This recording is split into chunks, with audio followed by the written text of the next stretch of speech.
हरि प्रेमियों नमस्कार। माइंडफुल भक्ति चैनल में आपका स्वागत है।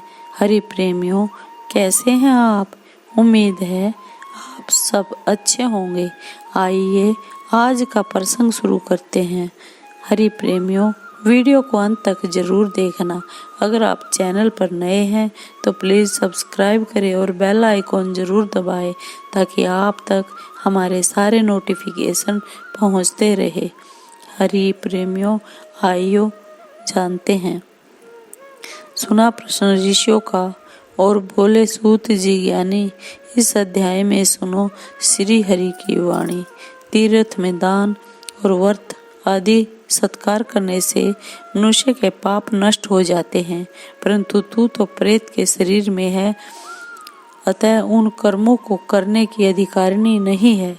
इसलिए मैंने जन्म से लेकर अब तक जो कार्तिक का व्रत किया है उसके पुण्य का आधा भाग मैं तुझे देता हूँ, तू उसी से सद्गति को प्राप्त हो जा। ब्राह्मण ने प्रेतनी को ऐसा बोला।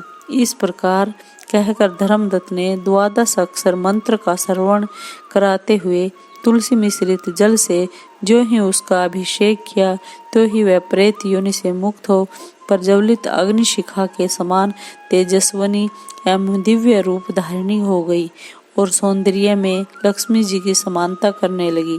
तदंतर उसने भूमि पर दंड की भांति गिरकर ब्राह्मण देवता को प्रणाम किया और हर्षित होकर गदगद वाणी में कहा, हे द्विज श्रेष्ठ, आपके प्रसाद से आज मैं इस नरक से छुटकारा पा गई।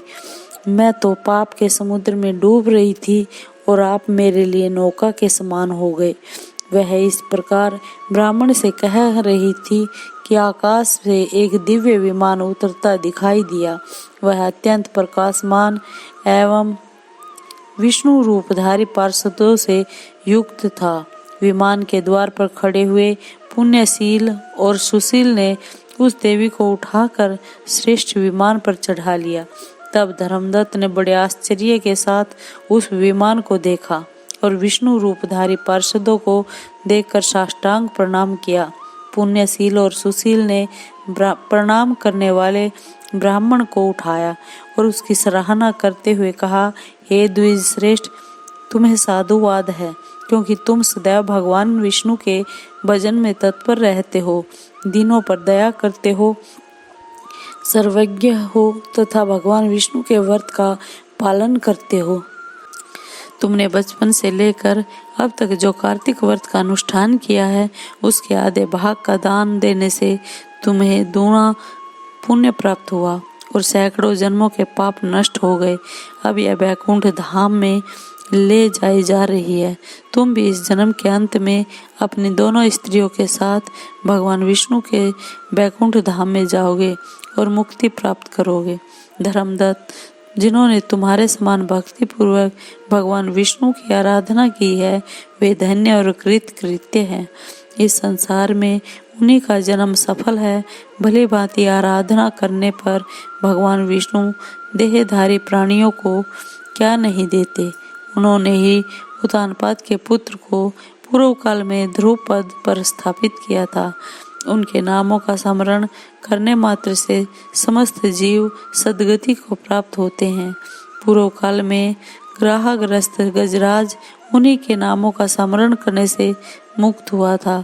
तुमने जन्म से लेकर जो भगवान विष्णु को संतुष्ट करने वाले कार्तिक मास का अनुष्ठान किया है उससे बढ़कर न यह यज्ञ है, न दान, न ही तीर्थ है।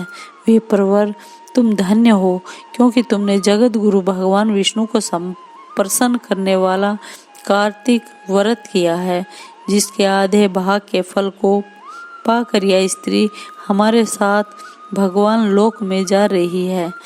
हरि प्रेमियों, आपको ये वीडियो कैसी लगी? अगर आपको वीडियो अच्छी लगी हो तो लाइक कीजिए, शेयर कीजिए और सब्सक्राइब कीजिए। कमेंट जरूर कीजिए। धन्यवाद।